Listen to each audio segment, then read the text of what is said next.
Hi guys, it's me, Gisela, and welcome back to my channel. So for today's video guys, andito tayo sa store and mag-repack tayo ng asukal.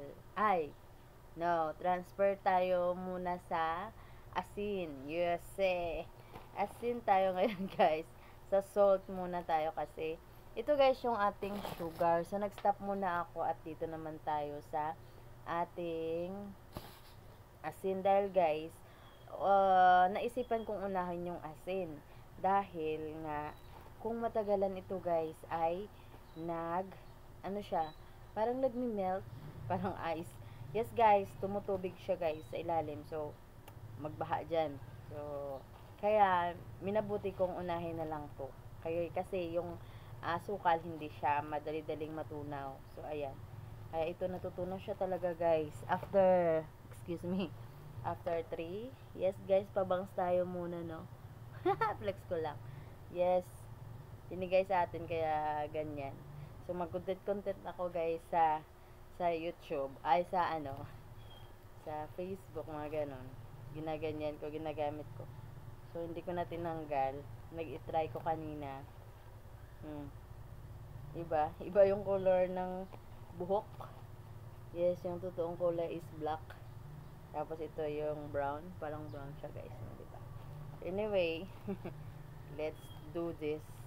So kailangan yung ating kiluhan ay nakaharap sa atin, hindi sa inyo.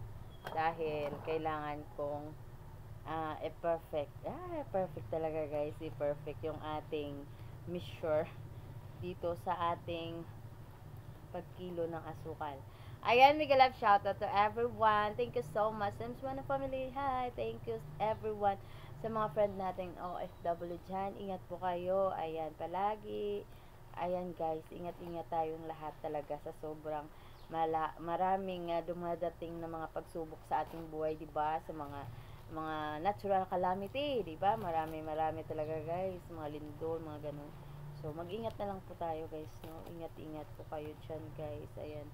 Maraming nababalita na i-stress ako guys, kaya minsan din nun talaga ako tumatanggap ng balita. Tumatanggap ng balita talaga.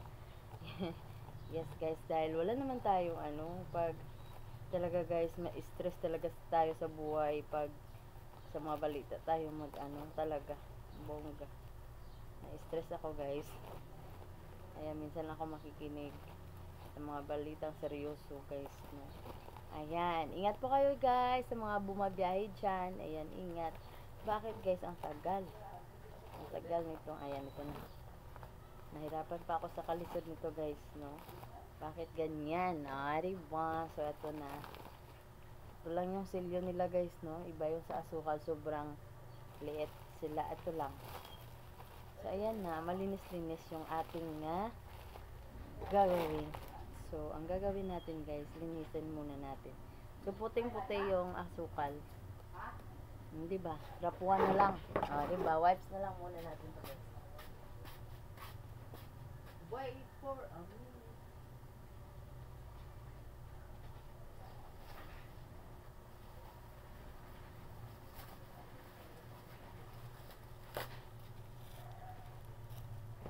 Charan!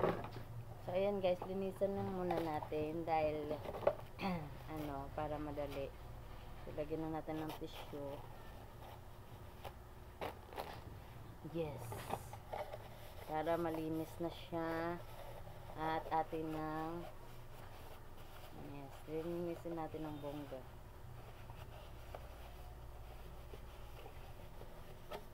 Ay. Sorry. Sa mga dito guys, ito ya guys ay initiative. Diba, itong ginawa natin ay sa bottle to ng guys, galon to ng ketchup na 1 liter.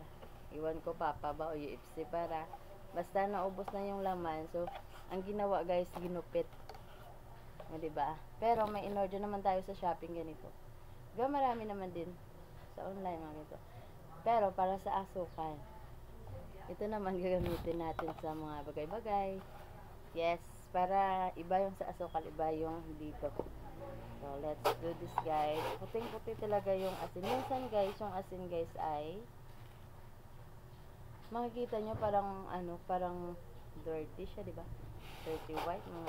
Ito yan, maganda. Siguro, guys, hindi natin alam yung mga first class, second class, local, iodized salt. Pero rock salt to, guys, no?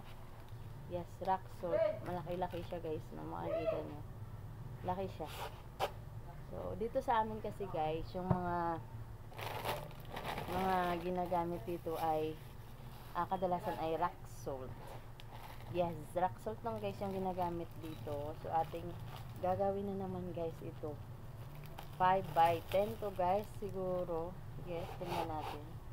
So, 5 by 10. Kung magagawa lang sa 5 by 10, tingnan natin kung ilan na yung malaman nito, guys. No? So, kalahating kilo lang, guys. So, yung kiluhan sa atin na humaharap, hindi na sa inyo. Para ma-perfect sa akin yung kilo, guys. Hindi sa inyo. Diba? So, ayan. Alam nyo, guys, ito, pag ang, lang ito, sakit, diba? Sakit sa finger, dito. Diba? Pag matagal na kayong ng asukal, so, tsaga-tsaga na lang muna tayo at tiis-tiis, so, diba? Diba? Sorry na. Ilagay muna natin sa tray. So, ang lalagyan natin, punuon natin puno natin yan, guys. So, isang sakong asin to, guys. Kung makikita nyo, ayan. Colorful lang. So, medyo may mga magbibili ka ng mga asukal. Meron pa yung mga kulay ng sako. Halimbawa, bibili ka ng asin. Anong kulay? Ganon. Tapos, pag hindi mo alam yung kulay ng mga sako, sabi nga lang na pula ba? Anong pula? Mga ganon. Rock. Iodized. May iodized din, guys. Mga sako-sako din. May iodized salt din sila na binibintang tigsa sako din. So, ito, local. Diba? Ganyan lang. So, may dumaan, guys. Tapos, nag-awit-awit, diba? So, big love shout out sa you. Diba? So, yung 5 by 10 na ginamit natin na yun na plastic case, no, is ang brand niya ay Shell. Tapos, hindi naman sa Shell, oh. Plastic siya. Minsan spring, guys. Yes, depende sa plastic na meron tayong nabili. Ganun lang. So, mas madali itong gamitin dahil ganyanin lang natin. At saka, yan, itatali lang natin, guys. Diba? Ganun lang. So, mamaya pag feeling ko maraming hangin, yung pag-close natin, guys. So, pag feeling mo maraming hangin ay yung pagtali mo, yan, guys, sungkitin lang natin. So, ganyan lang natin, guys, para makalabas yung hangin. So, pinabalabas ko kasi yung hangin, guys. Yung iba hindi naman ganyan. So, ako talaga, parang nasa, ko na, gawi. Kung baga, kadalasan kung magtalik nito ay, kinukuha ko na yung mga, lalagyan ko na ng butas. Hindi naman siya mapapasok, guys. Yung, halimbawa sa asukal, ginaganyan ko. Hindi siya mapapasok. Okay lang. Hindi siya mapasok ng, ng langgam. Ayos lang siya. Yes. Diba, ang linis ng asin. Minsan kasi, guys, yung asin na makukuha natin ay daw parang maingitim. Iwan ko bakit ganyan, guys, no? So, may siya, guys. May, hangin. So, butasan lang natin. Diba? Ganyan lang ang ating paraan ng pag sa ating asin. Yes. Tapos, mas okay. Ang advantage nito, guys, kung ito ay putos na natin to, guys, ng maaga. kumbaga yung kilo ng asin okay pa din. Dahil pag tataga siya sa sako guys, aagos yan. Yes, matutunaw siya guys. Tapos, syempre, mag-decrease din yung kilo niya. Halimbawa, 25, kung katagalan siya mag-stack sa sako, tapos, ayan, magme-melt siya guys.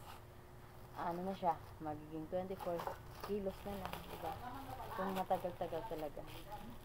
Kaya, pag makabili tayo guys ng asin, ayan, nilirepack na natin. Nagme-melt siya dito guys. Nagme-melt siya dito sa plastic. Pero okay lang kasi plastic na siya. Diba? So guys, kung ayaw nyo, mag-repack kayo ng asin, ayaw nyo butasan, okay lang. Sa akin naman tong idea guys. Sa inyo naman yan. Hindi naman advisable sa asin guys na butasan mo talaga dahil nagme-melt siya guys. So, mas okay walang butas. Pero sa akin guys, nabubutas ako dito. So, mag-melt siya dito, mauna siyang mag-melt dito, okay lang. Diba? Pero, ito na siya, nakikilo na siya. Nakilo na siya natin at saka pwede na tayong ibenta. So, wala nang wash out na asin, diba? Sayang kasi. Kaya, ayan, maaga tayong mag-repack. Ganyan talaga. Ganyan talaga sa life, diba guys? So, the important is asukal para magiging, asukal ba sabi ko? Sorry. Asin. Para okay lang, diba? Walang bitchin. Basta may asin lang. Diba? Mabuo yung pagkain. Yung ulam natin. Diba? Ganyan yung sa mga kalululuhan natin, diba? Mga ninuno natin. Sabi nila. Pero ngayon, marami-rami na tayong mga pagkain na meron talaga mga ingredients, diba? Yun na. So, ayan. Liglit lang, guys. Ayan.